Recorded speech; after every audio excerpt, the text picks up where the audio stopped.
In the day of judgment, কিয়ামতের দিন আল্লাহ তাআলা 7 শ্রেণীর ব্যক্তিকে তার আরশের নিচে ছায়া দিবে।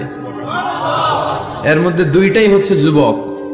হচ্ছে ওই যুবক শাবুন নাশাআ ফি ইবাদাতিল্লাহ, যে যুবক তার যৌবনটাকে আল্লাহর ইবাদতে কাজে লাগায়, যে যুবক তার যৌবন বয়সে পর্নোগ্রাফি দেখে না, হিন্দি সিনেমা দেখে না, অশ্লীল কোনো কিছুই তারা দেখে না, এই সময়টা তারা আল্লাহর ইবাদত করে কাটায়।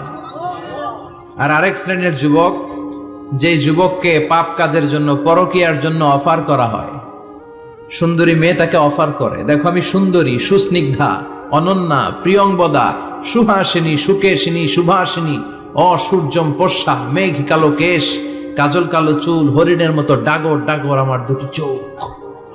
কিন্তু যুবক সেদিকে ভ্রুক্ষেপ করে না। ওই যুবক বলে ইন্নী আখাফুল্লাহ, আমি একজনকে